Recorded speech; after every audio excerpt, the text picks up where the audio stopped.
you blew it! That is the most absurd statement of the year. Nice. Nice. Oh, baby! I'm in my zone, I'm feeling it.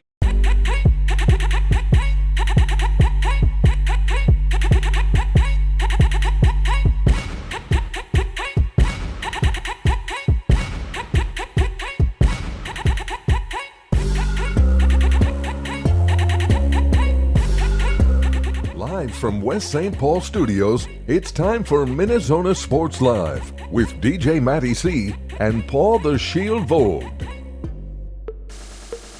And this is MinneZona Sports Live. We are back.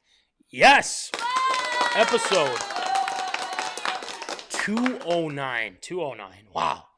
A lot of episodes, a lot of fun. We're getting to that 250 here at some point. So keep an eye out, and we've got things coming. So, but without further ado, I'm your host, DJ Matty C, a.k.a. Matt Callahan, a.k.a. Matty C, a.k.a. Callahan, etc., etc., etc.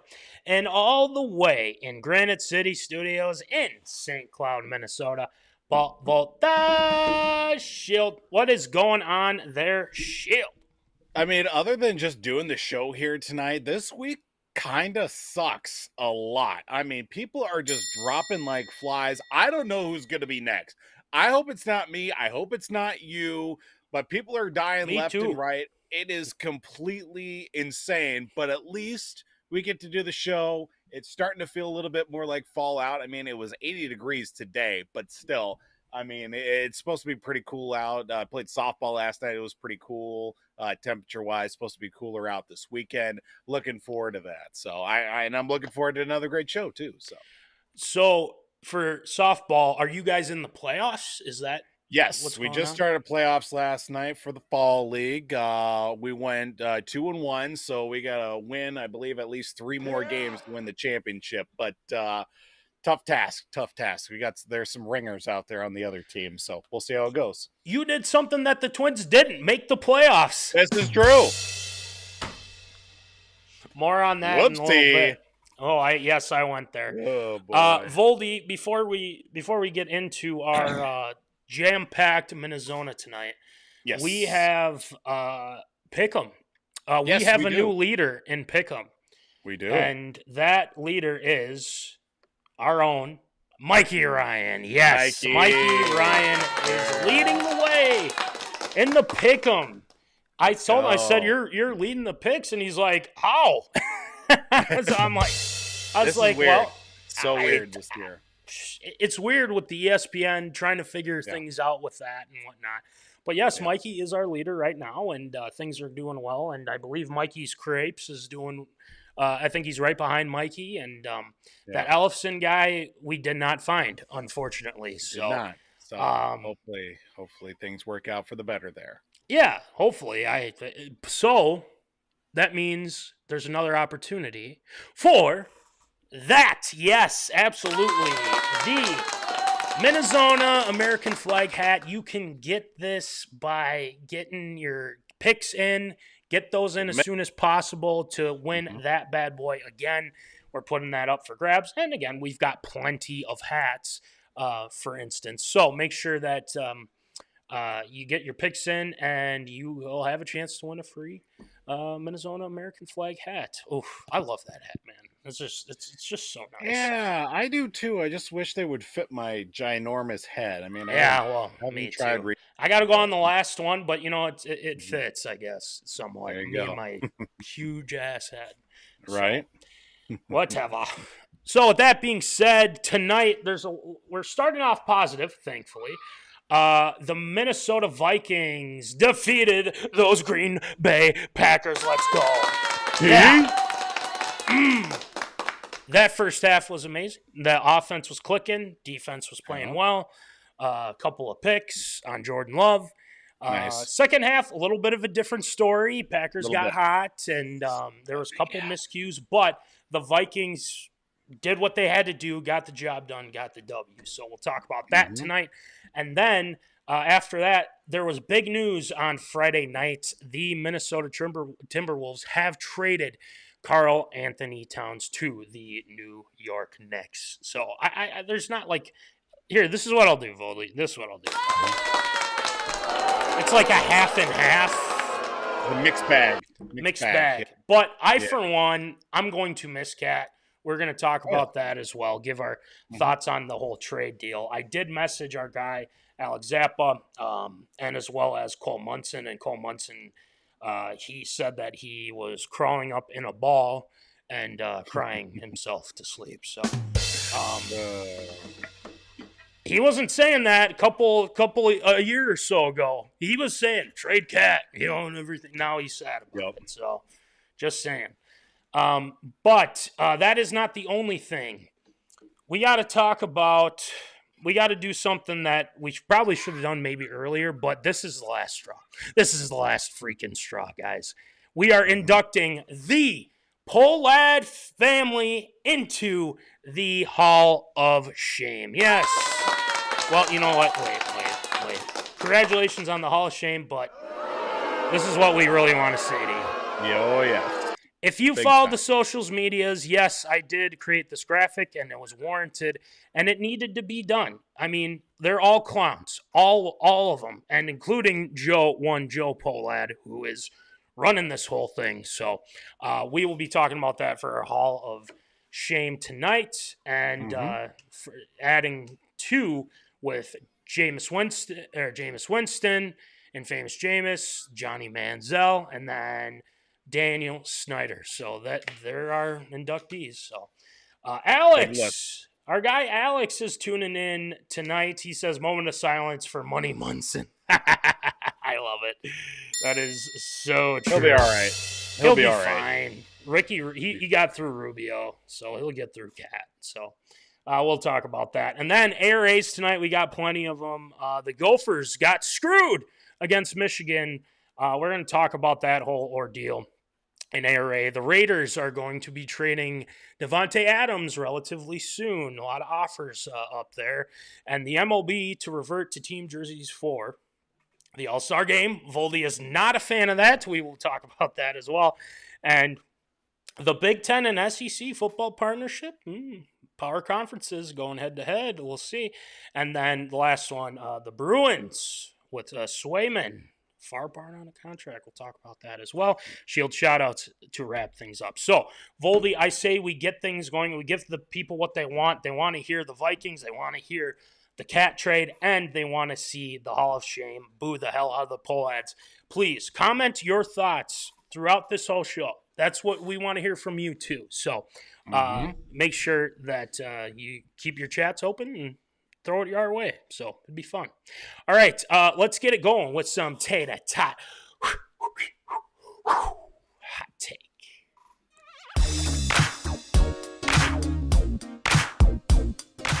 Fresh out of the oven, it's Tater Tot Hot Take.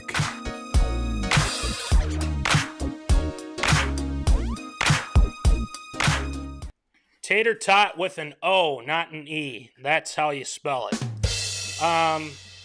That O is also for the number of losses the Vikings have. Hey, perfect segue, Voldy. Yes, the Minnesota Vikings, they sliced and they diced those Green Bay Packers at Lambeau. As you can see, it says Stinky Packers. My niece Emma likes to say Stinky Packers, and she's not a fan of those Packers, so we're raising them well here.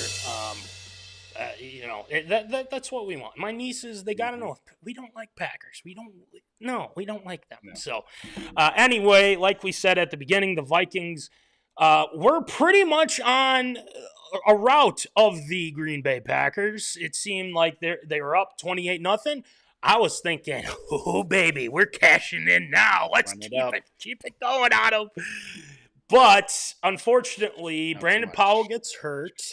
And Jalen Naylor loses the punt in the sun, unfortunately. Yeah. Packers end up scoring on that drive. Matt LaFleur actually lost his mind on the sidelines, if we saw that. That was hilarious, by the way. So, and then the Packers kind of came back. Vikings slammed the door shut, had a nice little drive. Jets with an awesome catch on that third down conversion. Everyone's like, oh, he was out. Nah, not Jets. Not Jets. So the Vikings slammed the door on the Packers, and Voldy, we were chatting throughout the game and whatnot, and there were a couple plays that were like, they got to clean that up. They got to do some things here. So, Alex says, are you worried about how Love made a near comeback in the second half? That is a great question. Voldy, why don't I throw that one to you, and then I will answer right after you. So, are you worried about how Love made a near comeback in the second half? What do you got? I think I was a little bit more concerned, because of the Vikings, that they kind of, took their foot off the gas pedal a little bit. It felt like they're in the second half. They got a little bit conservative. They tried to run the ball a little bit more. They did fairly well running the ball, but at that same time, when it came to really get some of those big conversions and obviously try to move the ball a little bit further, it just felt like they got a little bit too conservative. On the other side, defensively, I felt there was a little bit of a breakdown and just kind of letting Jordan Love get comfortable and obviously be able to find his receivers. That was the one thing I was most concerned about at the start of the matchup, is if they were going to be able to get enough pressure on him. They did in the first half. In the second half, they thought Green Bay was going to, turn over and just basically take the loss and move on. But they outscored the Vikings 22-3 in the fourth quarter alone. There's a few things you look back on in that contest. Overall, is it concerning? I feel like this was kind of one of those. It was kind of a little bit more of a humbling experience for the defense in that regard. But if you take away, two plays that stick out in my mind, obviously the muffed punt from Jalen Naylor, something he's not accustomed to doing, especially in a very tough environment, staring into the sun and the swirling wind that was in Green Bay. And then also you throw out that interception that should have not been an interception from McKinney. That's still the Vikings ball. I feel like they get a touchdown on that drive there from Darnold, especially. You take those away, it's a completely different contest, given the fact that the Vikings were going to shut out Green Bay in the first half and then ultimately go up by another score in the second half. This could very well be, this could have been easily 42-21 or something like that by the end of it. But am I concerned? I'm not overly concerned. This is probably the worst that we've seen out of the Vikings defensively, but they're at least able to make the plays when they needed, especially that Byron Murphy interception towards the end.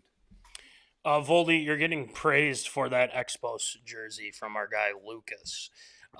That is very fire, by the way. I forgot to mention that. So, to you.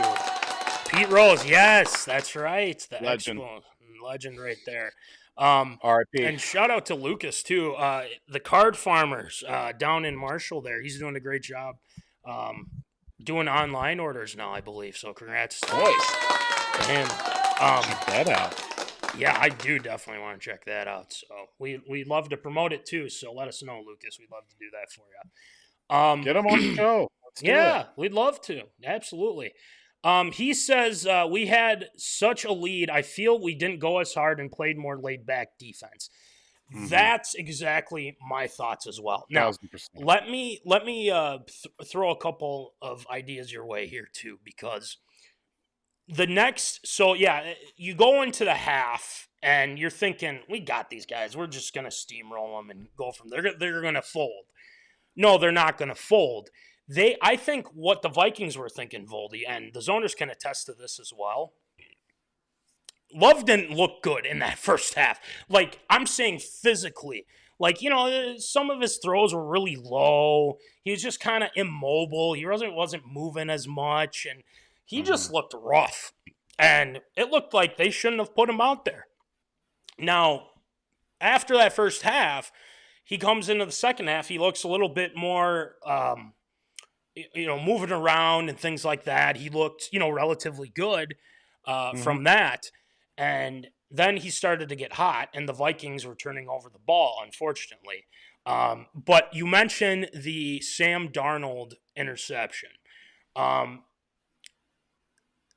I agree for sure that was not an interception. They, goofed on that. But that was kind of a bad throw too by Sam Darnold. And again, Sam Darnold was fantastic. I mean, that first half he was slicing and dicing. That's why they were slicing and dicing. Yes, Jets sir. had a awesome catch against, who was it, Rashawn Nixon or whatever the hell his name is. And Jair running scared again. Apparently he was injured, acting like the little diva that he is, and fraud, burnt toast that he is as well. So that was kind of, if they had him, maybe they would have made a difference. Maybe not. Who knows? But Justin Jefferson said what he was going to do and gritty in the end zone. So take that, burnt toast, Jair Alexander. So you have that happening. But I also think what the Vikings shouldn't have done in this instance, and again, I get it. It's Aaron Jones coming back to Green Bay. It was well received by the Packers fans and his teammates, his coaches, everything like that. That's okay. That's okay with me.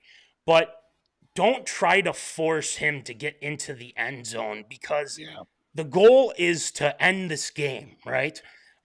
They have to make sure whenever they're doing something like that. Like, I think that's what they're doing. I know KLC might say otherwise, and maybe he's right. Maybe he wasn't trying. It was just because that was the play that they liked and everything. But it seemed like they really wanted him to get that Lambeau leaps. Oh yeah, definitely. But Voldy, we talked about this too, just before the show. The 4th and 1, Jalen Naylor. It looked like he made it, but people have said that his knee was down before. But I feel like the ball crossed the first down line, hopefully, as well. So, so I feel like that could have ended the game. I personally thought they should have taken the points and just called it good. But I was listening to KFAN, and Ben Lieber was talking about it, and he goes, you could kind of go either way with how you wanted to do it. But they have to go down the field. They have to go and, score. But there was too much, like Lucas said, too much lackadaisical defense. And Jaden Reed, Dontavian Wicks had a nice catch in the end zone there. So the Vikings have to learn from that and be like, let's not give them all these yards and have them make these plays that quickly. So I think this is kind of a learning experience for them. Hopefully it doesn't bleed into what they have coming against in London with old man Rodgers and the Jets. Now I'm just going to call him that because he looked old against those Broncos. And shout out to Alex for that win for his Broncos against the Jets. So I feel like Flo's going to get them right. And again, they were fantastic. When we needed a turnover, Byron Murphy, interception. Oh, no, I got you again. I'm going to punch that ball out. And he gets that fumble. Cameron Bynum, a.k.a. Mr. Movie. Getting that fumble, doing a backflip. Please don't do that again, because I don't want you to get hurt. I got nervous too. Yeah. I got nervous on that. I was like, don't do it. What's with the show? Come on. Don't tear your ACL, please. We need you. We definitely do. He's just making plays all around. So shout out to Cam Bynum. We love him here on the show. So as we kind of look into this, it just it looked really. The Vikings looked like the best team in the NFL. I'm just going to say it because a lot of people are saying that the Vikings were the best team in the NFL, and it was Stephen A. It was the NFL power rankings and everything like that.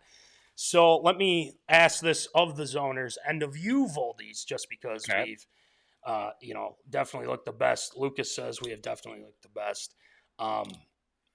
Voldy. What do you think? Do you think the Vikings are the best team in the NFL right now? We're saying just right now. What do you think? Right now. I mean, you look at which two teams are currently still without a loss to begin the season. There's only two teams that are undefeated.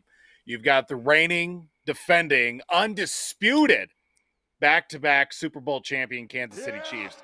And then you've got the Minnesota Vikings, both 4-0 on the season. You look at how the team has really started off. Obviously, a great, strong presence defensively. Completely, almost an entirely new defensive lineup from last season to this season. And how much contribution we're getting from each and every player as well. Shaq Griffin got his first interception of the season. Yes. Grugier Hill has had a heck of a last couple of weeks. Byron Murphy with another interception and a forced fumble on top of that. And defensive line is getting through with some sacks. Pat Jones II got another sack this week. Yes, very strong. Even without the presence of Jordan Addison the last couple of weeks, receiving core has not skipped a beat. Now get him back in, a receiving touchdown and a rushing touchdown for Jordan Addison. Jalen Naylor has stepped up. I mean, there's complete cohesion so far on both sides of the ball. We got a rookie kicker who's been kicking really well. Special teams have looked okay for the most part, so the less you have to say about special teams, the better. I would say that the Minnesota Vikings are right now the best team in the NFL overall. I love it. I love it. Lucas said, or excuse me, I forgot Alex here, but he said, this is pretty good. Rodgers couldn't hack it. Get it? Because Nathaniel Hackett. Yeah. Yeah, there you go. I love it. Very well said, Alex. But, Lucas says we have an easy schedule the rest of the year. We would be fun to get a home playoff game or two. Oh, yeah. Why don't we take it all the way to New Orleans, baby? Let's take it all the way to New Orleans. Let's get redemption for that 09 NFC Championship game and win it in their damn stadium. Oh, and then God. we rip that banner down from Mercedes-Benz Yes. Superdome, and then they wipe their asses with it. False flags, you fly under New Orleans. False I got the flags, Favre. I mean, honestly, I did not plan. I have the Favre jersey sitting right over here. Yep. I mean, it's on display. I mean, it's almost meant to be, Poldy. It's almost meant to be. So I'm going to make this really simple. Yes, I think they're the top team in the NFL right now. Now, this spring, what I said with Lucas, because the schedule after this is actually lightens up a little bit, but I'm not looking past the Jets because they have actually a pretty good defense. Let's be honest. They do have a good defense. Sauce Gardner and the boys look good. Quentin Williams is a monster. So the Vikings got to be ready for that. And old man Rodgers, hopefully he still looks like an old man as this season goes on. So we're not looking past them, but after the bye week, and it is reported that T.J. Hawkinson is now open to practice again. Here we go. We're definitely going to need. Here we go. This is now we're going to need we're Hawk. rolling. We're rolling like Dante, baby. Rolling like Dante. Get your roll on. So that's a real good positive. Ivan Pace is supposed to be back in London here this week, so he will be back. That'll be helpful for our defense. But Kamu Grugier-Hill was awesome these past few games. 2 interceptions. Are you kidding me? He's a linebacker, and he's getting 2 picks. Let's go. Yeah. So I really like what they're doing with that, the defense. Alex says I would be a little worried about the Jets if Rodgers gets Adams. That's a good point. I mean, I'm not ruling that out per se, but the issue that I think, I mean, how are they going to get their camaraderie back? And can Rodgers do it? I mean, again, there's just not a whole lot that I'm looking at and saying, like, he looks the same. Maybe as the season goes on, he'll still – right. I mean, he's still Aaron Rodgers, let's be honest. So, but if they get Adams, let's just say they get Adams this week. He's not going to play. He's not going to play in London. There's no. No, he's definitely not playing. Well, he's not even going to play on Sunday. He's not playing on Sunday, right? No, yeah. I mean, they already said he's not playing on Sunday, so that already rules him out for obviously this week. I mean, with Adams too, which we'll talk about a little bit more. I mean, is he fully healthy? Is the hamstring thing actually legit, yes, or is he just saying that? I mean, he's taken a beating in Vegas the last couple of years, so true. So yeah, I'm not necessarily, if it were the Vikings, or since it's this week, I mean, you only got to worry about Garrett Wilson Alan Lazard and those guys, Brees Mhm. Hall. But anyway, let's look forward to London here. So you Yep. got the 4-0 Vikings, Sam Darnold taking on his former team in the New York Jets. A little bit different, obviously. Different coaches, everything like that. So so this game is interesting because you have a team in the Jets that lost to the Broncos, and no offense, Alex, but you have no business losing to Sean Payton and the Broncos, even though their defense looks really good. Yeah. I'll give them a lot of credit. They really gave them trouble. Mhm. But, you have a team that's struggling, and maybe they figure some things out. But, I expect to win on Sunday against Rodgers and the Jets because I think our defense is going to – Alex says, hey, now, Bo is trying his best. Well, you got the win. I'm giving you credit. Yeah, You he's guys a won. rookie, so we'll give it to him, Yeah, we'll give it year and a half grace period, so. True. So, Voldy and Zoners, are you expecting a win in London on Sunday at 8:30 a.m.? What do you think? Bright and early, kegs and eggs. I mean, we are going to be bringing the bangers and mash all the way through. I expect to win for the Vikings against their old nemesis, old man Rodgers. If the defense can get the pressure that we've seen the last few weeks, minus really the second half of the Packers game, I don't see why this can't happen. Another revenge game for Sam Darnold against the team that brought him into the NFL. Obviously, a lot has changed since he was brought into the NFL with that Jets organization, coaching staff, 99.9% of it. And, I definitely see a plausible win out of this one. Can the defense get pressure on Rodgers? Can the defensive backfield really shut down, Garrett Wilson and really limit any positive chances to where they have to look forward to screens and a lot of checkdowns for Rodgers? That's going to be a really big emphasis on top of that. And can that offensive line for the Vikings really hold that pressure back from that defensive line from the Jets, which is it is very enticing for that defensive line. I mean, Quinnen Williams, like we've talked about, and just that they do have some depth at a few positions, but that depth has been hurt the last few weeks with some injuries and some guys that are either banged up from the season opener or even looking back to try to come back at all this season. I see a win for the Vikings.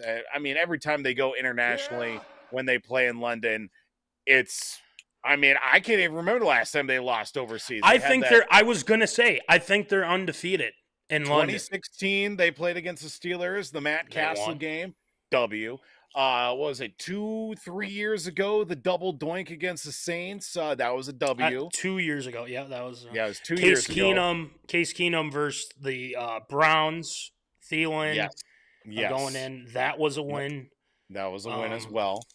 And also, apparently, the NFL has a London Ring of Honor thing. Jared Allen's getting inducted into this Ring of Honor, apparently. Oh, yeah. I believe it's Justin Tuck, from the Giants is going to be inducted as well. So Randy Moss and 3 Deep's going to be there with him, Carter, and Jake Reed. So that'll be crazy, fun. Man. That's awesome. That's crazy.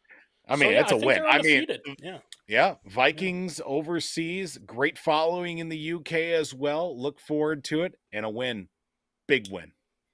I think it's going to be a big win, too. I hope so, too. I think that offense is just so dysfunctional. I think they're going to beat them. So, and I'm kind of thinking big. So we'll see. All right. We'll see what happens in London early on Sunday. So the big news Friday was the Minnesota Timberwolves traded karlanthony towns to the New York Knickerbockers. And, well, we've definitely got some thoughts on this, and it's very bittersweet. And I feel like it's more bitter just because of how good of a person karlanthony Towns is. The amount of love that the Wolves fans has given him, have we been critical of Cat? Sure, but it's just because we want to win, right? That's kind of the main thing. So I really hope that Cat does well with the Knicks. The Wolves get in get in return Dante DiVincenzo, and big fan of him. I really think this is going to help their 3-point For sure. woes. And not only that, but they get Julius Randle, who a lot of people were kind of down on that. People think that it's not a good fit for him here in Minnesota. But you know what? We said the same thing about Gobert. So I think Randle could fit in quite nicely. And then the Wolves do get a first-round pick in return from this is that'll from work. the Detroit Pistons. So that's not this isn't a terrible trade by any means. That could very well turn into a lottery pick. I mean, Yes. very easily, especially the way Detroit has been, garbage last, 3, 4, 7 years. Very Pretty plausible that could be a lottery pick.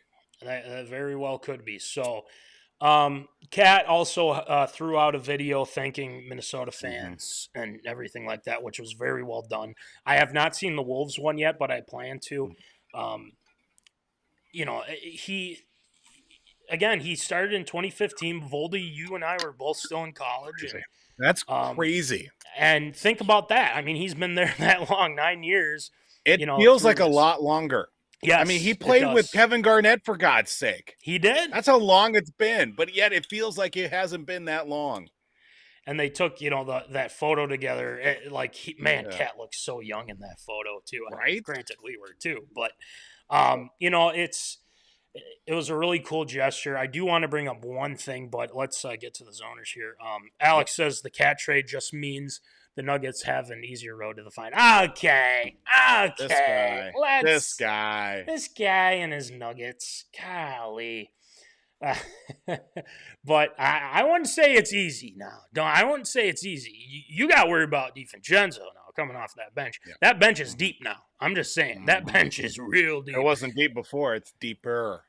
And Voldy, before we do anything else, too, especially now that Cat is traded, we are going to acknowledge even more our tribal chief, Naz Reid. Acknowledge your tribal chief, Naz Reid. So watch out for Naz Reid, Alex. That's all we got to say there. So real quick, Voldy, what are your thoughts on the trade?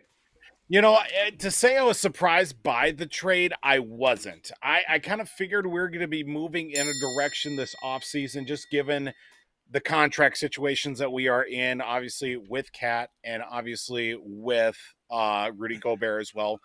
Big contracts there. But the depth that we have seen the last few seasons, especially last 2 seasons, making it all the way to the Western Conference Finals with this Timberwolves squad, we knew something was going to be coming to a head. Who was it that was going to get moved? Was it going to be Cat? Was it going to be Nas? Was it going to be, Gobert? My money said at the end of the day, it was most likely going to be Cat. We've gotten the most out of Cat. He has been through the ups. He's been through a lot of downs with this organization since he came into the league, learning right from the likes of, Kevin Garnett, being that face of the franchise, turning into an all NBA player, one of the best big man shooters in the league, all-star, 3-point shooting contest champion at that all-star game. But, sometimes it's a situation you look at. Sometimes you got to make a move in order to better the future of the franchise. Right now, it doesn't look good for a lot of those, diehard fans that are like, Cat's been here the longest. He's the backbone of this team and all that. Sometimes you got to make that move in order for your team to make that next step. Was I shocked by the trade? No. Am I shocked by the return for Cat? No.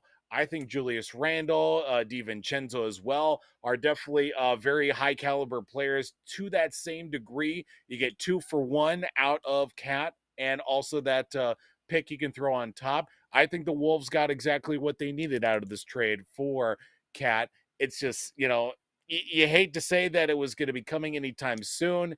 You certainly do appreciate the amount of time and effort he's put in through the injuries, through the horrible seasons, the coaching changes, the front office shenanigans, the ownership woes as well.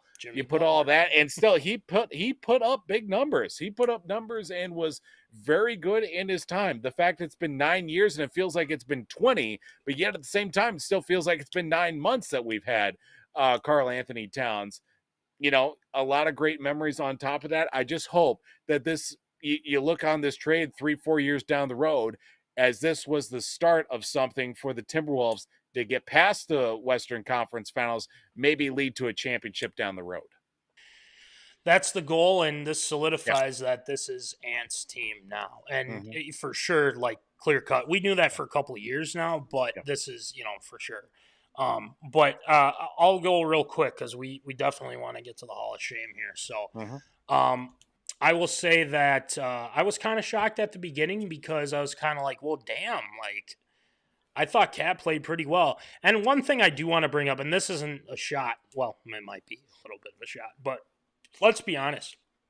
Without Cat in that Denver series, I don't think we beat Denver because Jokic, he went up against Jokic and he did fantastic. His defense was awesome. He was kicking ass, just containing Jokic because he's going to get his from time to time.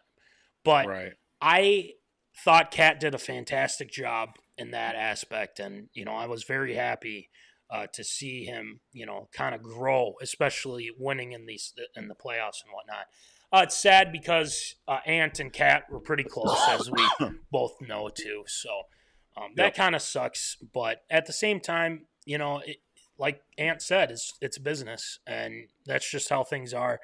It comes as a shock to Cat and his family and everything like that, but I have immense respect for Karlanthonytowns, and he definitely is a guy that I was very high on when we drafted him, and he lived up to those expectations. So I just want to say thank you to Karlanthonytowns. We love you here on the show. We wish you well in New York. And one quick thing I want to bring up, there was a story, John Krasinski, who works for The Athletic, he's on the KFAN a couple times. His kids were big Cat fans, and on that Friday or it was a Saturday, Cat texted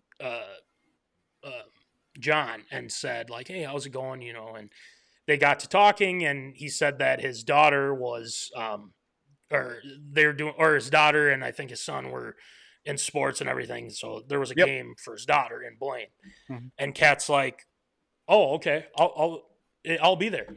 Or whatever. I saw that. He's like, he'll probably be busy. And you did see. Okay, so I did see that he was out there after the trade took place. That was pretty awesome.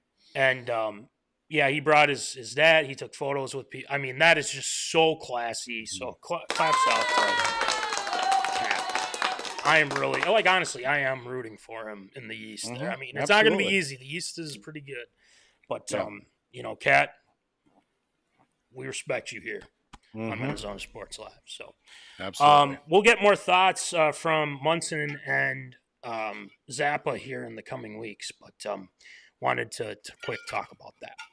All right, Voldy, it's been a hell of a couple weeks for these Minnesota Twins. There has been a lot of things that have happened since the end of the season. I've been calling for Rocco's head. We have been talking just at length about how bad the Twins have been this past month and change. And we both thought it would be appropriate that we induct the Pohlads to the Hall of Shame from our top 10 infamous list. Now, we are going to talk at length more about kind of what happened this upcoming season. We've gone over the things. They're cheap. They're, but they have gone over the line. I made this graphic for a reason because it has shown how bad they are. They're scam artists and everything like that, and we'll talk a little bit at length about it. So, zoners. And, by the way, for Alex just says, Westbrook coming in hot. Yeah, I'm not worried about him. Westbrook, more like, That's what I think. So we are inducting them into the Hall of Shame. We forgot some thoughts about it. So let's get these damn Pohlads in the Hall of Shame. So let's do it. Here's the list no one wants to be on. Infamous Top 10.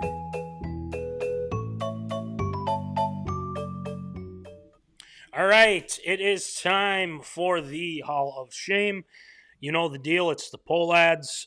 So Voldy, what we're gonna do tonight is we are going to just kind of talk about the recent happenings and things like that. And we encourage the zoners to throw their 2 cents in too with this whole thing. But I think this is absolutely deserved, especially after the travesty that was this season. Yep. I want to start with you, Voldy, and then I'll throw in Mhm. my 2 cents with a lot of what's going on here with the Twins. But what are your thoughts on inducting these clowns into the Hall of Shame? What do you got? I mean, you really look at how things really all turned about. I mean, let's take it back to the start of the season that was 60-game season in the middle of COVID. Now, you really look at how things were all really start to develop in the rise of the streaming services when it came to things such as, everybody getting away from regular cable setup to YouTube TV, all the different streaming platforms that came about, and what was going to happen with baseball and obviously regional coverage of baseball. The downfall from that point, not saying that the Pohlads specifically were the receptors of basically getting baseball regional coverage off these major streaming platforms, but they certainly didn't throw any money into the pot to help keep things going on a regular level. Thus, the rise of Bally Sports from Fox Sports on top of that. And now that's a whole song and dance that we'll probably be talking about in length. Fast forward through a couple of seasons of mediocrity, post Bomba squad Twins, the whole situation with bringing prospects up and signing guys that were well past their prime, maybe getting something out of them, nothing coming about out of it. And then all that, not fully investing in the team that was ripe in multiple positions with guys coming back from significant injuries, with a good veteran mix in that starting lineup and obviously in the rotation on top of it, not investing to say, hey, in crunch time, we should probably go and get somebody and just continue to sit on hands on top of it. uh not making any moves. And now we fast forward to this season, 2024. Once the month of August began, the Minnesota Twins had a 95% chance of making the playoffs. Fast forward through the month of August through September and into, obviously now we are at October 1st. The Twins were eliminated with 3-4 games left in the regular season. You could not even make that up, considering the fact at the start of the year, we were talking about how Detroit was going to be deplorable at best, given the fact that they had such young talent and dysfunctional guys at multiple ends of the offense and obviously in the order too. Well, guess what? They were playing in the playoffs today, or playing in the playoffs, while Kansas City, which we knew that was going to be a bit of a test given those young guys really coming up, Bobby Witt Jr. as well, a MVP candidate on top of it.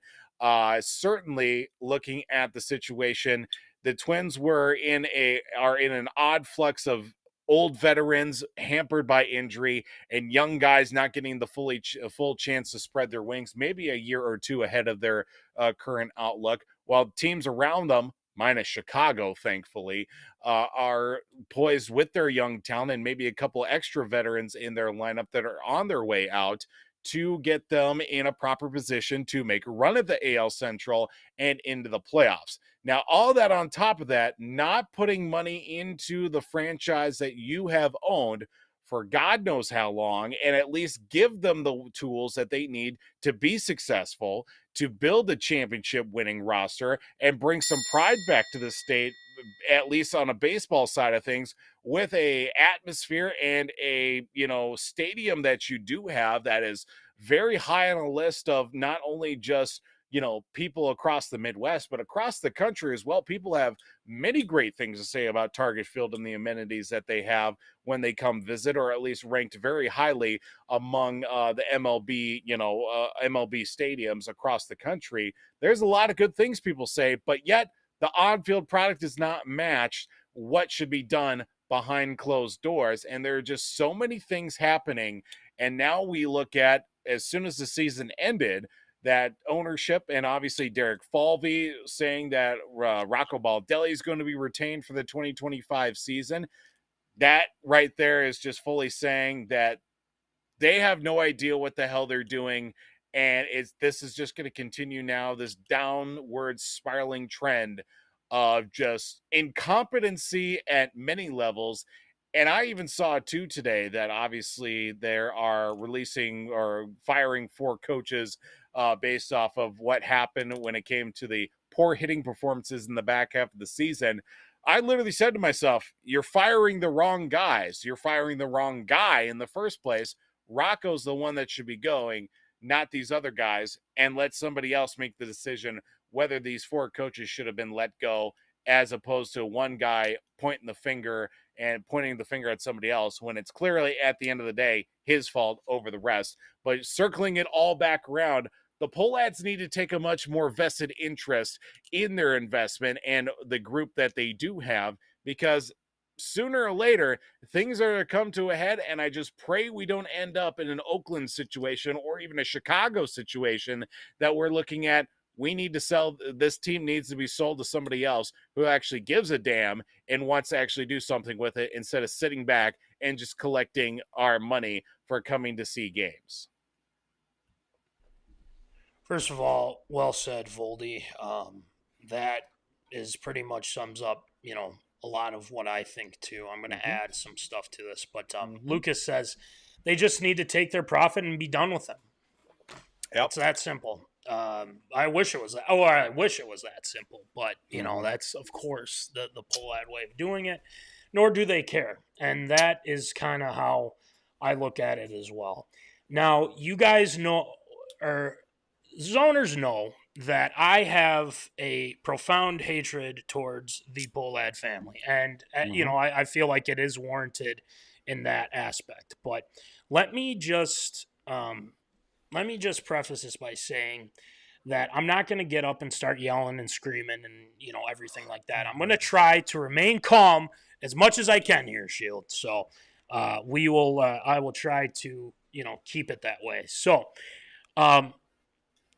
I made this graphic, by the way, just because I was very, very disappointed, and they cut payroll this season to $30 million and everything like that. We know that. We know the whole ordeal.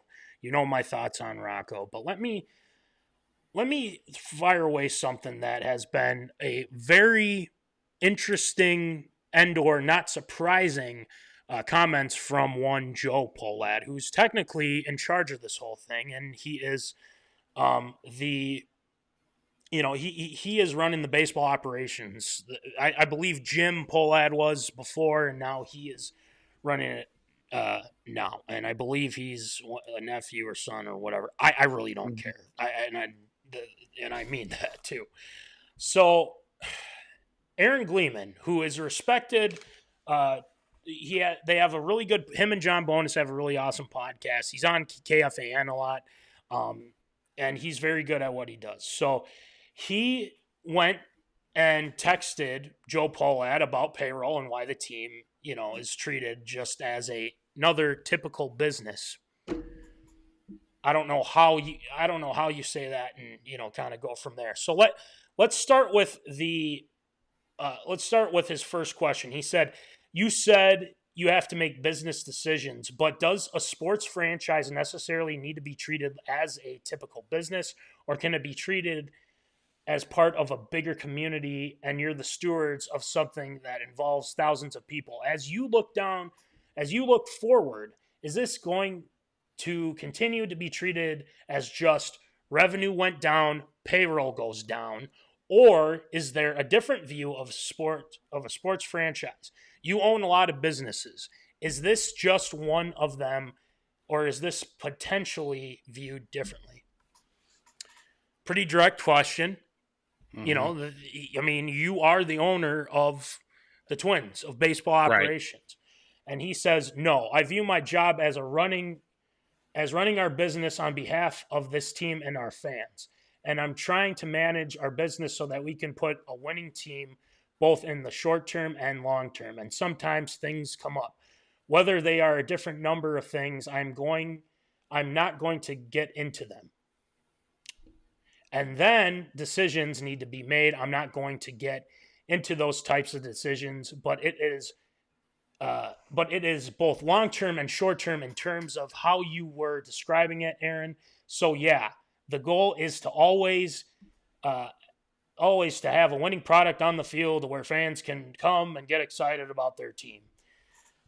First of all, I just want to say that's a bunch of bullshit. And basically, he didn't answer the freaking question. He's like, I'm not going to get into them. I'm not going to talk about them. Basically, what you're saying is you know what you're doing, and you know what you're doing wrong. And you and your family, including Jim, including Ron, Chip, and Ernie, whoever the hell else that is owning the Twins here. But you have made it known that you're not willing to invest in the team. It's quite apparent. There's no running away from that. So you tell me, you're telling the fans that, listen, they can do what they want. This is the payroll that they have. They can use that, but we're not going to give you any more. That's a slap to the face of Twins fans right there. And he should be ashamed of himself for those comments. And Gleeman goes on. I encourage you guys to read it. Make sure you check it out. Great job by Aaron Gleeman. I do want to give him some claps because he really presses him, and he's just blah, blah, blah, just a bunch of nonsense. Just please, if you have a chance, please check it out. It's really good. So there's that. You mentioned, and today the Twins firing the 4 coaches, which is absolutely absurd. You can't just tell us that, they were the problem. That's because we had all these problems with hitting and stuff. Your problem was, excuse me, pitching too. There was an issue there too. And you go ahead and you blame those guys for that. No, this is on the damn Pohlads. This isn't a hard thing to grasp.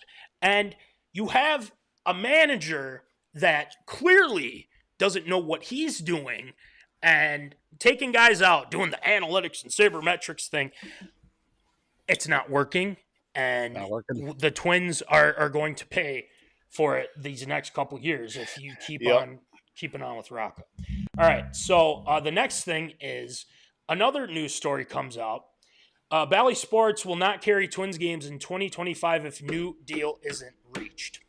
Yeah. So there was that travesty that happened this year.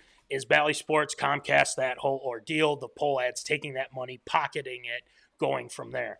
So now you're in this instance of, okay, so are we not going to televise Twins games again? I'm telling you right now, a lot of the fans aren't going to be going to games if you don't have a broadcast on there. Yep. A lot of people were pissed at you. This isn't me. This isn't just me. This is the whole freaking fan base. This is people that can't see the game, that are in nursing homes and or kids trying to watch the game, and you're taking that away from them. So first of all, screw you for doing that, Pohlads. And this is on you because you don't know what you're doing with it. What a bunch of idiots. I mean, they're just so stupid. Now, here's the one thing that has come up in recent with recent news. So I think it was one of the last games, and there was a fan, Michael Bailey, who went to the game protesting. He had a sign that said playing on the words of defund the police. It said defund the P.O.D. which, yes, it should, because we shouldn't be sitting around with that. And then he said penny pinching Pohlads equals Twins mediocrity, which is very true. Now, this fan, for bringing that, was banned for a year from Target Field because what he said was derogatory and blah, blah, blah, blah, blah. Right. Now, he goes on KFAN the other day and kind of explains what happens. And and the thing is, you can't be cussing, in front of families and things like that about this whole thing. And that's kind of what he did, but he did it outside of the gates. And he said, like, listen, this isn't, telling kids, this is very minor, I feel like.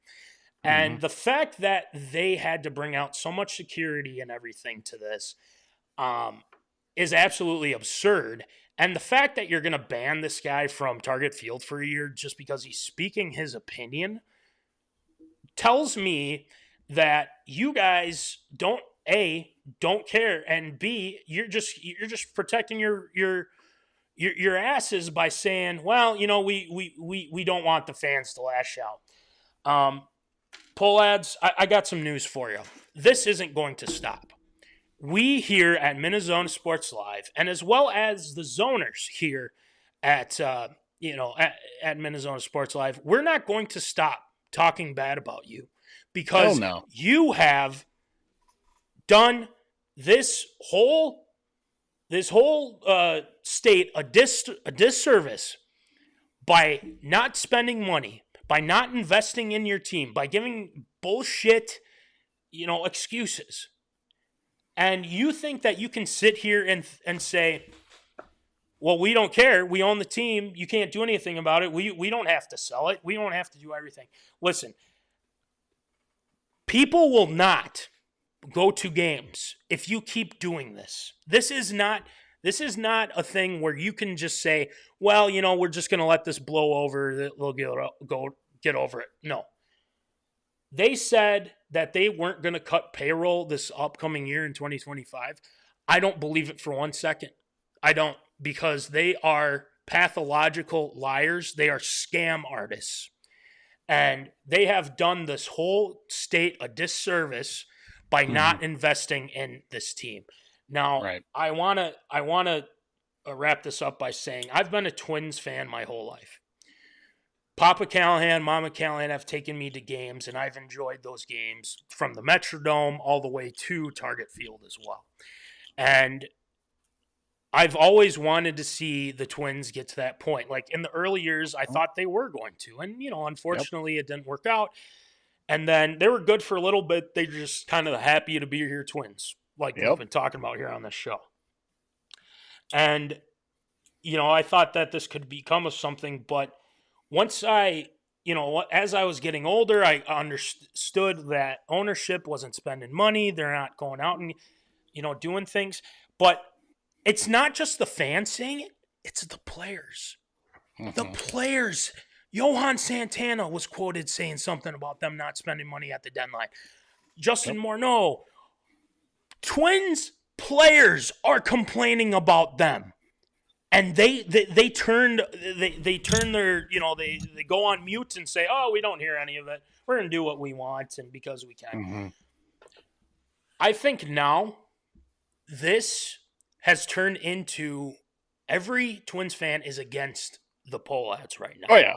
And for sure. It has built and built and built, and I think it's getting to that boiling point.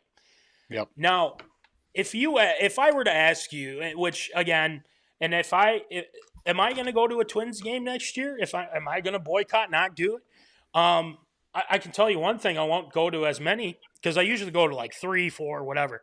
I'm probably only going to go to one because my dad and I usually do that each year. We go to a game together and enjoy what it was. And actually, the Twins won that day too. So, but I will not be attending anything more outside of one because I am so disappointed in this ownership. They are, that is absolutely, positively an embarrassment of what happened this year. And they are a huge proponent of that. And they should be ashamed of themselves. And they should go out into the media and apologize. And say that they're going to do better. He said, oh, we're going to have a better team out on the field next year. Well, guess what? Prove it. You guys are worth billions of dollars, so much money, and you sit down there and you think, we're doing what we can, but we're going to cut off payroll. We don't know how to figure out what to broadcast games. Well, screw you guys. You guys suck. We hate you. You deserve to be in this Hall of Shame. And until you figure it out, until you understand, and when people stop going to games, you're not going to be making money. So I am calling for the Pohlads to A, invest money in this team, or B, you're going to face the music. You're going to have fans not showing up to games, and you'll be forced to sell the team. That's the only way that this ends with these stupid ass owners that are the Pohlads, the scam artists of baseball. Meet the Pohlads. All right, let's go to our zoners. I kept it short. I tried to keep it short, and I didn't go too far off the handle. But love the respect Cat showed for Minnesota after he traded him. Yes, absolutely. Absolutely, Lucas. Well said. So just a complete meltdown. Exactly. It is a complete meltdown. And it's disappointing, man. Like, they had a 95% chance of making the playoffs and they just lose it? They just lose it? Competency, How? that's fine. So, with that being said, Voldy, I'm taking this Minnesota Twins hat off, and I am putting on our MinneZona hat. Hey, there we go. Of this garbage. Self-promotion. Yay. So, congratulations. Congratulations, Pohlads. This isn't a list you want to be on, but you are in the Hall of Shame. So, You are in it. damn you, and damn you for sitting up in your ivory towers, just counting your money, not investing in the team. You know what? I got a message for you, and I put this on the Twitter, the socials medias. I'll probably have to blur this out later, but here's what I got for you. The birds are flying right here. Yeah. Screw you, Pohlads. We're done. Okay. Anyway, Hall of Shame Pohlads have been inducted, the clowns that they are. I'm sure at this point we probably won't be talking Twins for a while unless some other big news happens. So be on the lookout. So, Voldy, we got to do some ARA. I know that took a while, but we got the Gophers talking about that. Davanteadams trade. We're MLB jerseys fiasco. We got the Big Ten SEC football partnership possibly going on here, and the Bruins trying to make a deal with Swayman. So let's get it going with some absurd or approved. It's time for everyone's favorite segment, Absurd or Approved.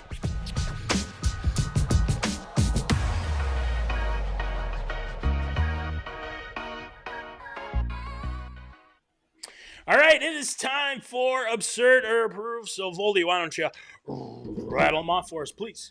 Well, we head to the world of college football following a controversial finish in the Big House for the battle for the Little Brown Jug. The Big Ten is modifying how its officials onside kick or officiate onside kicks following that offsides penalty on the Golden Gophers as they attempted an offside kick, which they did end up recovering, but yet were flagged for being offsides with just little over 90 seconds to play when the Gophers were furiously on the march for a comeback against the Michigan Wolverines. Score was 27-24 with 1:37 left, and the Gophers were able to recover an onside kick, but officials had ruled the recoverer of the football, Matt Kingsbury, was offsides, forcing a re-kick that was recovered by Michigan, and the Wolverines were able to run out the clock and retain the Little Brown Jug for another year. Now, the Big Ten did release in its statement, they did not acknowledge that the call was incorrect,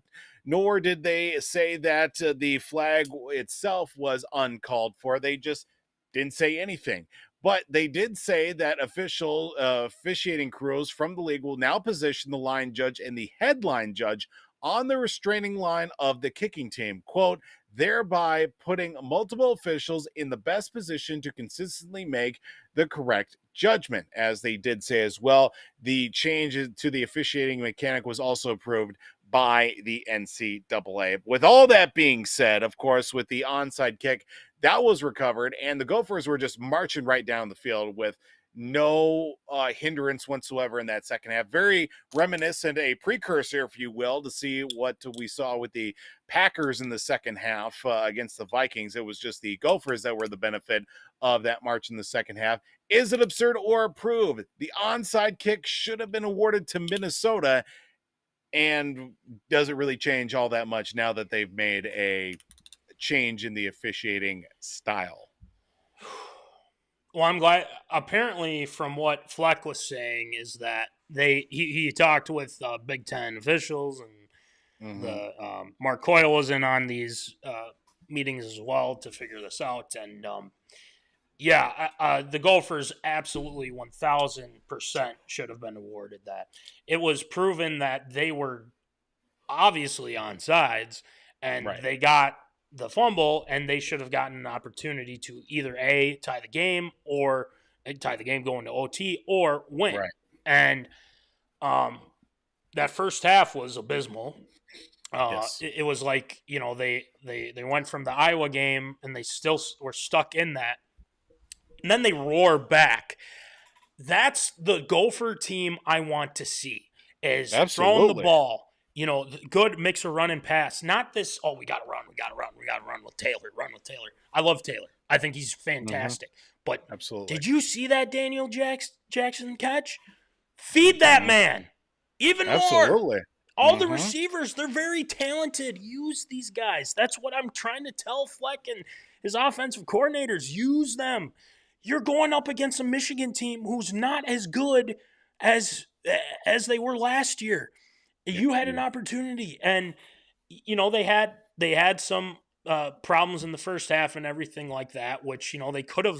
They maybe were not in that position, but when it comes down to it, Shield, is that they should have been awarded the ball and given a chance to go down there, and it seems like they have changed it. And of course, this only happens to Minnesota sports, right? Of course, it's just it's always, and it's the same thing. 09 NFC Championship game. Aints go down, even though there's a lot of BS. Different story, different time, and they kick the field goal, and then the NFL changes like, oh no, well now teams will have a chance to answer for that. So now we're in this situation, and unfortunately, yes, stamp of approval. The Gophers should have gotten the ball, and I think they probably would have pulled off the upset with the little brown jug. I truly believe that. So, I wouldn't say moral. Well, you could kind of classify it as a moral victory, but again, you didn't win, and you're now at 3 losses right now. You're 2-3, if I'm not mistaken. Correct. Yeah. So 2-3, but there's some games up ahead, and this should help them. This should give them some momentum. So, but yeah, they should have been awarded that onside kick. Oh, when I saw that, I was so pissed. Ugh, dumb. All right, Voldy, what do you think?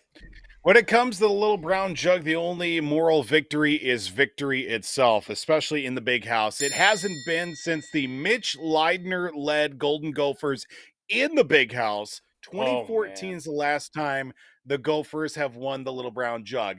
And I was surprised. Joe Clements was surprised that it's been since 2014. He thought it had been since like the mid-2000s or even earlier when he was in middle school the last time the Gophers won the little brown jug. And I had to look it up too. It's like, no, I remember. Jerry Kill and the boys. And I'm still surprised. No problem on this. I'm still surprised Jerry Kill is still alive. He's the offensive coordinator at Vanderbilt, for God's sake. And I just am surprised he's still alive. He is. Yes, it's crazy. Jeez. But talking about this play specifically, I don't know where or why the flag came about. I've seen the replay numerous times. It's a bang play. I mean, it's the half a helmet, if that at most, that is crept over the line as the ball's being kicked. Apparently that's enough to draw an offside penalty, and it's completely just mistimed and ill-handled. The fact that the Gophers recover it. They had a furious comeback in the second half, and I really like to see that kind of up-tempo, no-huddle offense that Brosmer was really working. I think that's something he's been a lot more comfortable with as the seasons come along. I believe that's something that he worked on very well when it came to his time in New Hampshire on the FCS level. A lot of up-tempo, no-huddle offensive work.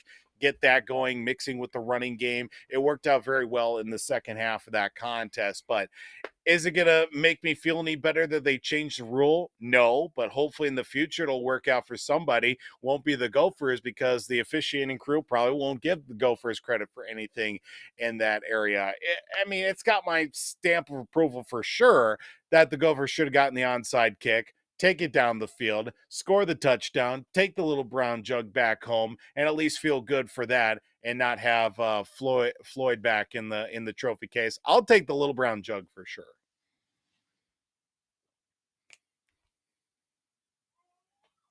Well done. I love it. Yeah, I agree. Do we know who they play next, by the way? I just another team, I believe. Oh, another team. Oh, that makes sense. I'll take a look here. But next one, Voldy. Well, we head to the world of the NFL, which we did kind of allude a little bit here in our earlier conversations, with the Las Vegas Raiders have informed other NFL teams that they would, quote, consider trading 3-time All-Pro wide receiver Davanteadams for a package that would include a second-round pick and other additional compensation, as this has been put out into the ether, especially with the Las Vegas Raiders not looking on the bright side of their schedule, and obviously the start of the 2024 season. Ups and downs in multiple areas, with Davanteadams being a guy that was traded to the Raiders from Green Bay in his time, that he was excited to be a part of it because he was teaming up with his college quarterback in Derek Carr. Well, Derek Carr is gone. Jimmy Garoppolo is gone. Now you're battling back and forth with Gardner Minshew and quite possibly Aiden O'Connell.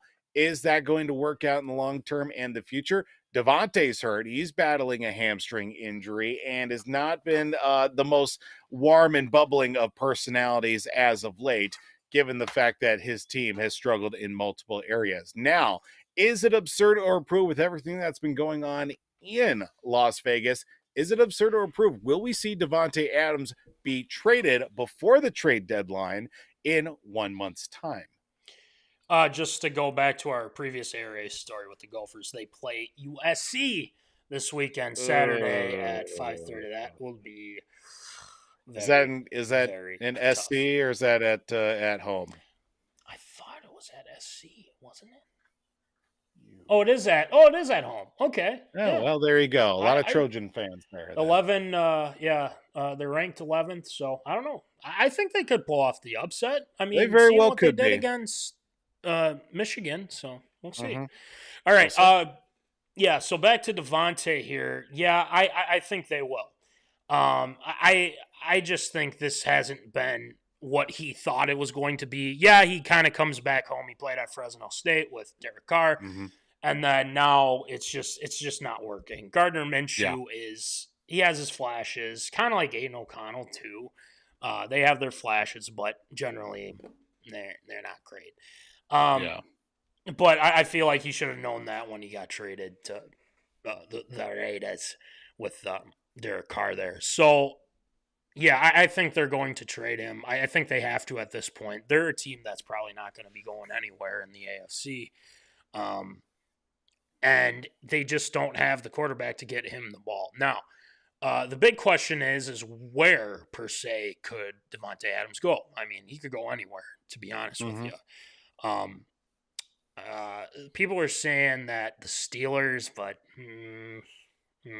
I don't know. Because you don't know what you're going to get with Fields and or Wilson. If it sounds like it's going to be Fields for the foreseeable future. Yeah. And then the obvious one. Could see the Browns. Yes, the Browns with the Cooper and Judy and stuff. But then, people are like, well, what about the Packers? The Packers, they're gonna really try to get please don't, for one. So but I think the Jets is the most obvious one with Rodgers. They keep gushing over each other about it. I think the Jets are going to try to get something done. I would probably say them. But yes, he will be traded within the month. He's got that injury, and even if he was traded like right now, he's not going to play in London against us, like we said before. So, yep, stamp of approval. He will be traded. He'll be with his new team, and it's just the question of, is he going to? Who is he going to play for? How's this going to go? That whole deal as well. So, stamp of approval. Voldy, what do you think? I could very well see him getting traded before the trade deadline. And the fact that he's going to be held out of Sunday's contest due to that hamstring injury, the announcement actually coming out today. Not saying, hey, we're going to give him a couple days off from practice, let him rehab. We'll may see if he's questionable. Game time decision. They literally flat out say Tuesday, yeah, he's not playing.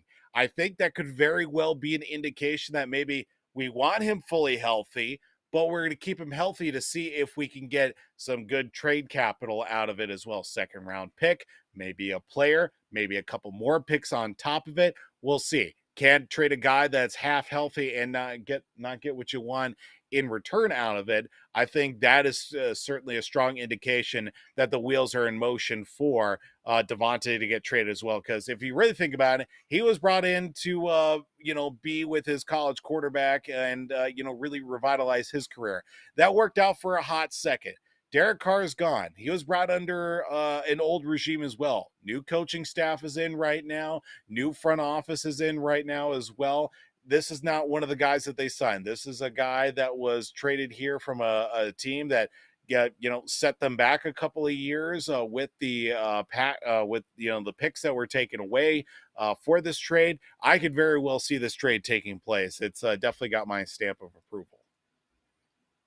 Get some picks. I mean, honestly, if you're the Raiders, go get them picks. You'll need them coming up here these next few years. So, all right, next one, Volde. Well, heading to the world of Major League Baseball after the conclusion of the regular season, the Major League Baseball did make an announcement on Monday as a part of series uniform changes to be made over the next couple of seasons, one of which will be that the Major League Baseball All-Star Game will feature players wearing their primary home and road uniforms again, starting for the upcoming 2025 All-Star Game that will be coming up. Of course, players previously wore the primary uniforms all the way up until 2019 in Cleveland.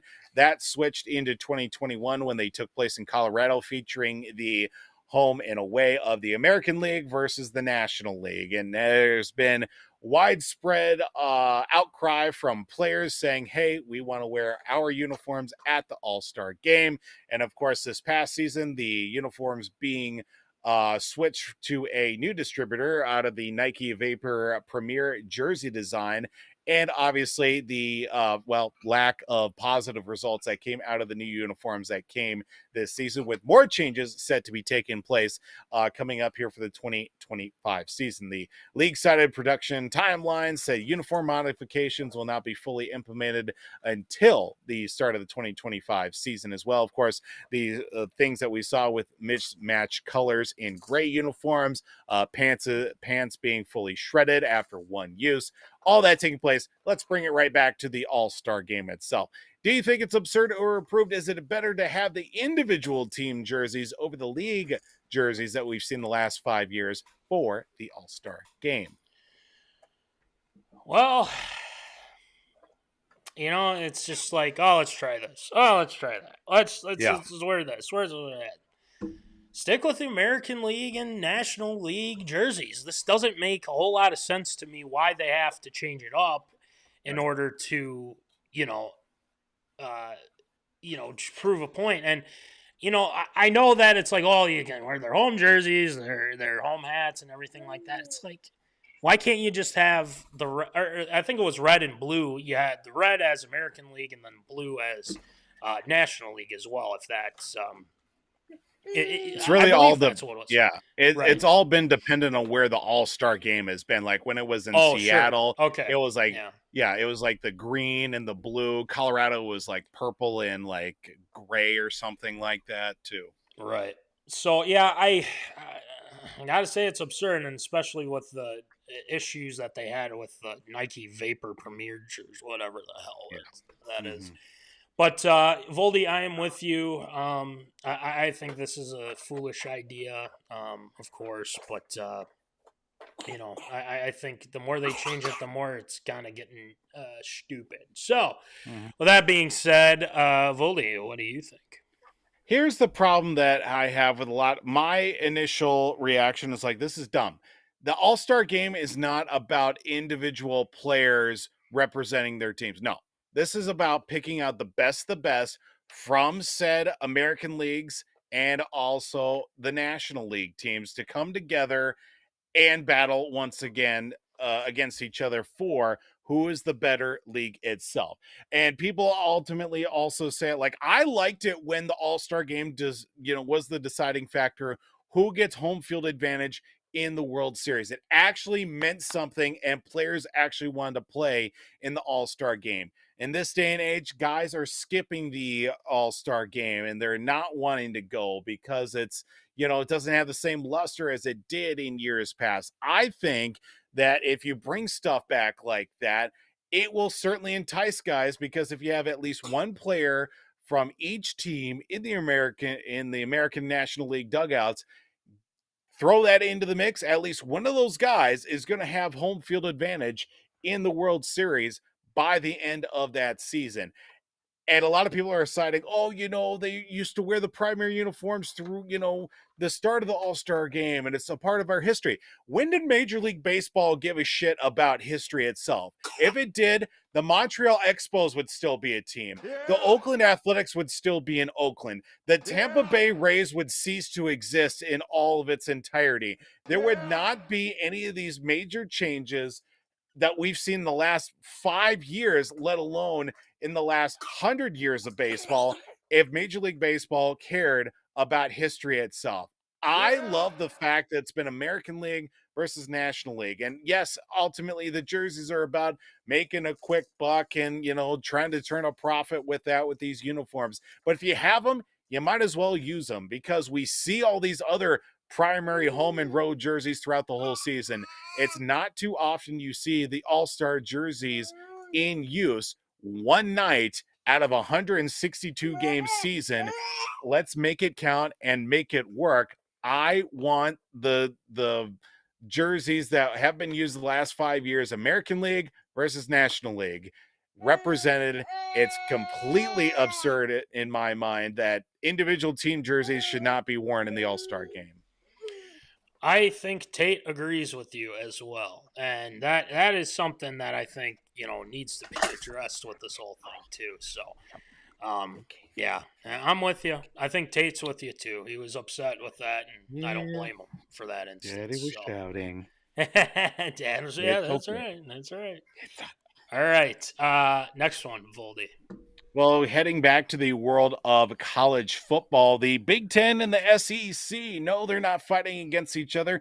They're looking at a possible partnership in football scheduling, along with some preferences for automatic bids when it comes to the next college football playoff. Now, a discussion is set to take place here with an in-person meeting coming up here in the next week down in Nashville with commissioners of the SEC and the Big Ten, talking about making a possibility to schedule a possible, cross-conference matchups, if you will, between the SEC and also the Big Ten Conference, that quite possibly could see athletic directors get involved during that conversation that's set to take place next week. Of course, we've seen over the last couple of years with both the SEC and the Big Ten trying to jockey for position as who is going to be the top conference in what was the Power 5 conferences.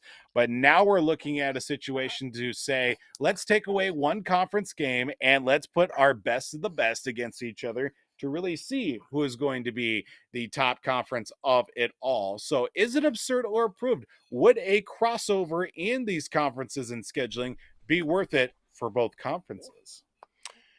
I would say so. And if I'm not mistaken, I would say that the SEC has done or has beaten a lot of the Big Ten teams in these past few years too. Mm-hmm. So I think this is actually relatively good idea, and I know that they've scheduled these types of games before, right, with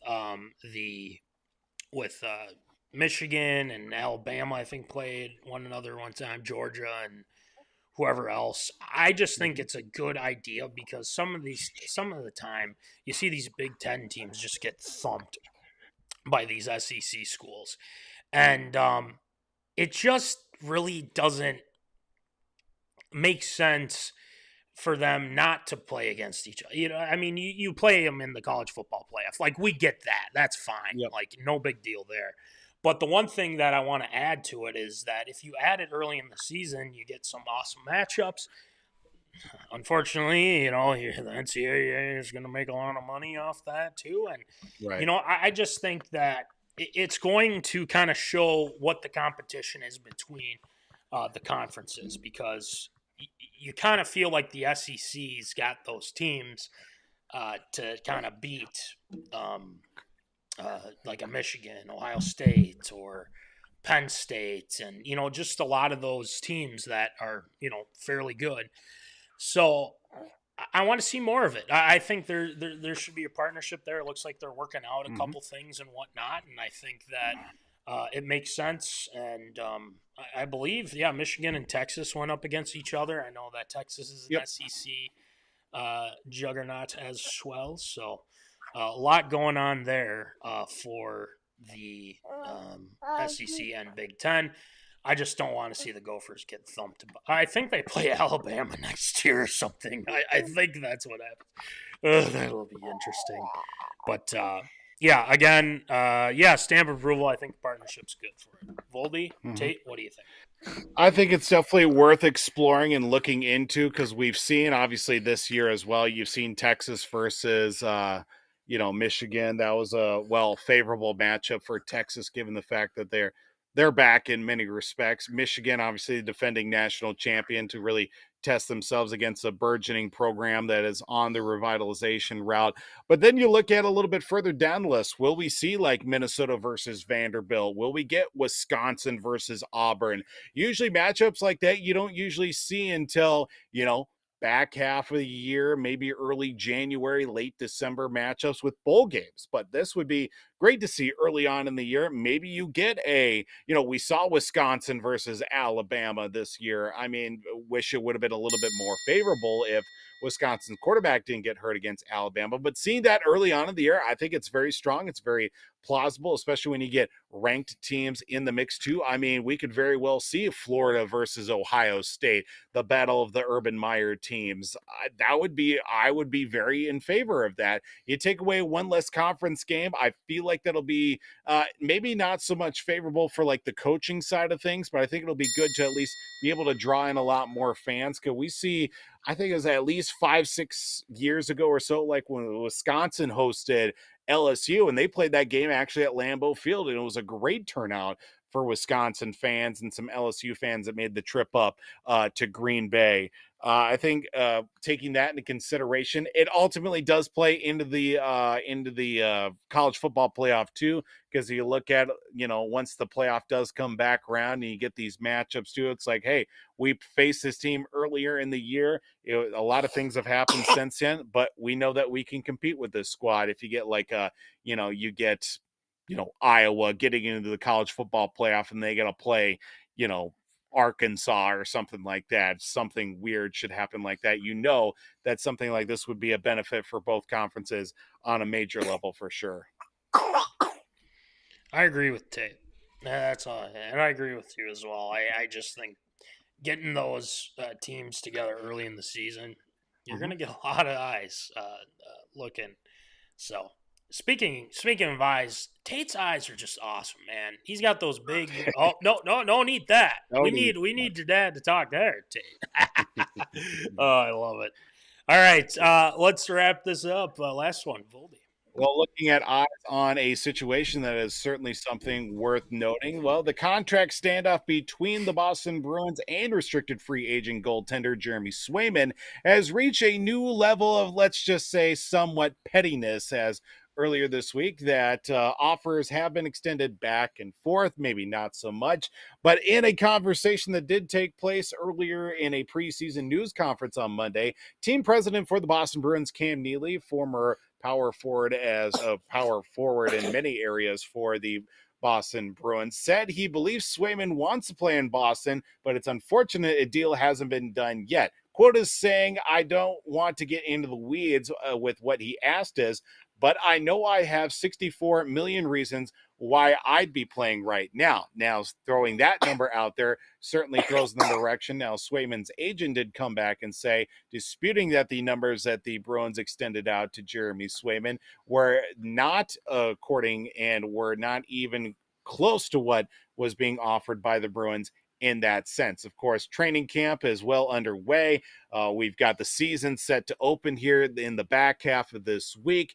And the Bruins are looking at quite possibly starting a young goaltender for the beginning of the season, given the fact that they traded away a former Vezina candidate in Linus Ullmark to the Ottawa Senators. So right now, of the two starting goaltenders they had the last couple seasons, neither of them are ready to start the season because one is still fighting for a contract. The other is, well, on a different franchise. But now you look at the situation in total with Swayman and the Bruins. Is it absurd to approve? Will a new contract be worked out by the season opener on Friday for both sides? What a conundrum we have here. Oh my goodness. And of course, it just seems like there's a lack of communication going on here between the Bruins and his agent. I mean, good lordy, what is going on in Boston? And it seems to me that, it seems like, agent is involved saying, like, this is the first time I heard about $64 million that was referenced. He just pretty much said, we will take a few days to discuss where we go from here. That's pretty much saying you kind of went ahead and said something that isn't true and put it out to the media, things like that. So it seems like December 1st is when, or before December 1st, which is the deadline for the contract to be valid for the season. So they obviously want to get this done. He wants to get his money and everything like that. So young kid too. I mean, he looks like he's going to be ready to roll. Fifth NHL season, and that's somebody that they kind of need. So, it seems like this has to be kind of talked over a little bit more. Hopefully, it doesn't get get too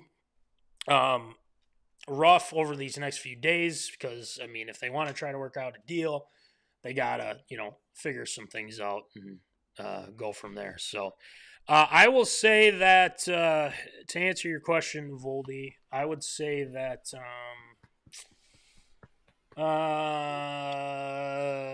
I'd say absurd. I don't think it will. It seems like this is really getting nasty, and I don't see it being rectified any soon. It seems like from the comments that he's made, this isn't going well. Yeah. So yeah, I think it's absurd. I don't think they're going to get it before the opener. Voldy, what do you think? Yeah, I think both sides right now are too far away from coming close to setting a number that'll make both sides happy, really. And I think what I've seen over the last couple of years, especially with Cam Neely being one at the forefront for the Bruins front office, I mean, he's definitely not going to mince any words. He's definitely going to do what's best for the franchise when it comes to getting the right players, but also what's going to help in the pocketbooks for the Bruins and making sure that they're going to be set up for the future, because they've already signed David Pastrnak. They're looking at a couple of contracts right now that are on some players that are definitely in the back half of their career. So they're kind of hurting the cap situation right now, even though that's supposed to go up, I believe, with the next collective bargaining agreement here in the next year plus. But right now, I think both sides are just too far away from coming to a resolution. There is a plan set in place for, going in a different direction with goaltending, but you'd like to see, I know the Bruins definitely want him to come back because he's definitely been a very promising prospect and very productive at the level for them the last couple of years, especially in the playoffs too. But right now, I think he knows Swayman knows exactly what he's worth. The Bruins are hoping that maybe what he thinks he's worth is going to be more friendly to their side. before Friday, I don't see anything coming to pass currently. So I think it's absurd as well. Yep. It's just kind of how the business is. I mean, guys want their money and that whole thing. Right. And Mhm. that's what we got. All right. Great job as always, Voldy, with ARA. Thank And it's time to do some shield shout-outs. There's, like Voldy was saying at the beginning of the show, there's been just tragedy with This week sucks. icons. Yeah, it hasn't been good. So we're gonna. I mean, there's a little bit of sadness with shield shoutouts. So there's some positive stuff with it too. So I say we get it going with some shield shoutouts. Shield shoutouts.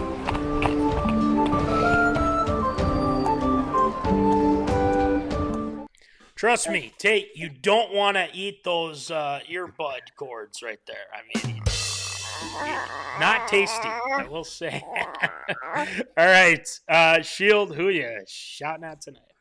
Well, if it couldn't get any worse for the Timberwolves, unfortunately, they did lose a player. Well, he wasn't really on the squad currently, but happy and best of luck in retirement to former MVP and Timberwolf player derrickrose, as he did drop a 50-point performance in his short time with the Timberwolves in a random feat in the back half of his career that is certainly Hall of Fame worthy. And I know that I was definitely one to bust his chops over the years, given the fact the amount of injuries and the amount of teams he's played for in his career, but being a former MVP, all-pro player, multiple-time all-star, certainly not a bust in his career from where he started way back in the day in Chicago. So best of luck and happy retirement to derrickrose.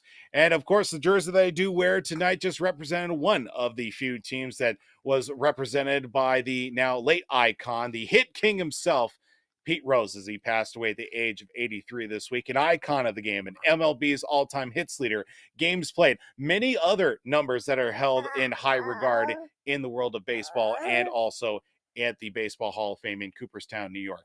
Now, Charlie Hustle himself, he did win world titles with the Reds and unfortunately did receive a lifetime ban from baseball and the Hall of Fame for betting on games while he was a player and also player manager. In this day and age of sports gambling, as it's basically shoved down your throat every time you turn on the TV, you would think there would be a stronger consideration for P to enter the Hall from critics and those that are in that world and are in charge. Even with guys who are literally beating their wives, who drank, who stole, who were racists that are in the Baseball Hall of Fame.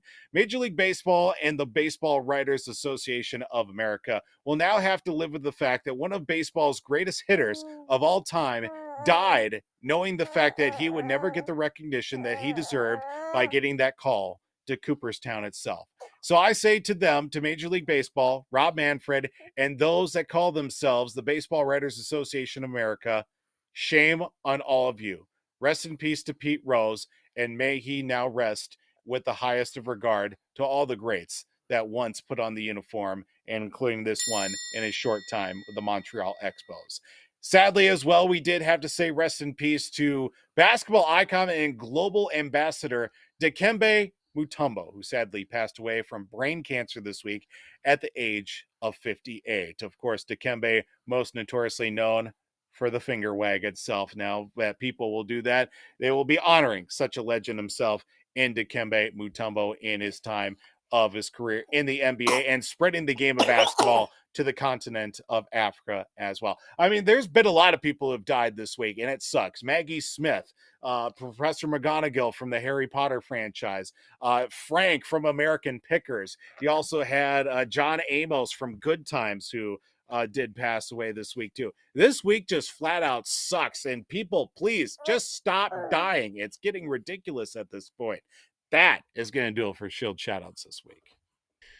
Well said, Voldy, on all fronts. Dikembe, no, not today. Love it. And obviously Peterose.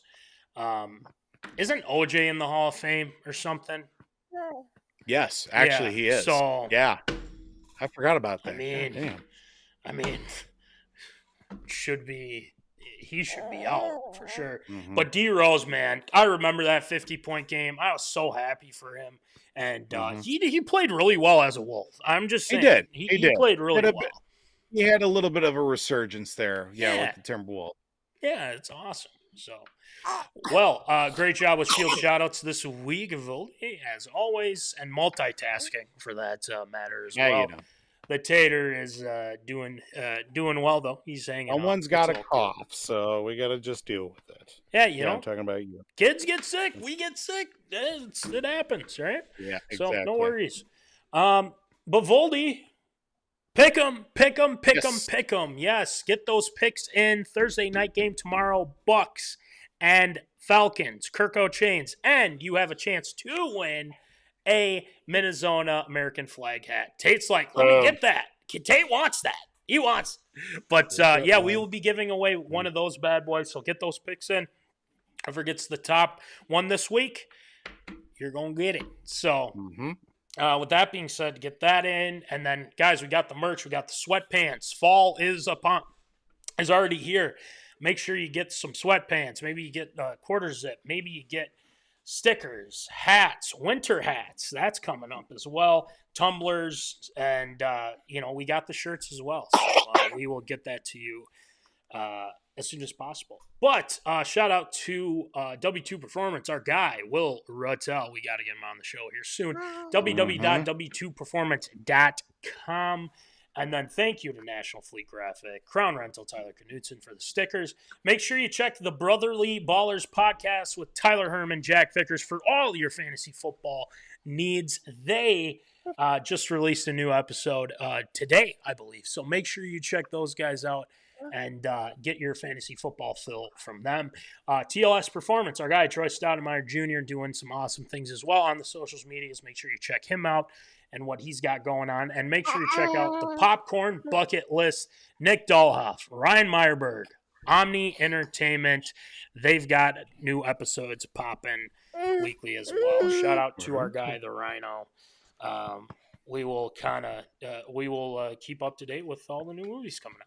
So anyway, that's going to do it for episode 209. The Pohlads are in the Hall of Shame. It is official. And we do not regret anything that we have said about them. Shame. And they should be shamed as well. Shame. So they have been inducted, and that's where they will stay, and they will not be coming out of the Hall of Shame. That is for sure. So, with that being said, Skull Vikes, go Lynx. By the way, Lynx play on Friday in Connecticut. Series tied 1-1. We will keep up to date with Zaps on that and the Lynx. Go Lynx. And just keep praying. The Wolves will be starting up here, and just keep praying for the Twins. That's all I got to say. Wow, they're getting started here this week, too. That's right. And they got the Wild, baby. Lots going on here in sports. So anyway, without further ado, remember, as always, folks, keep in the zone. Holla.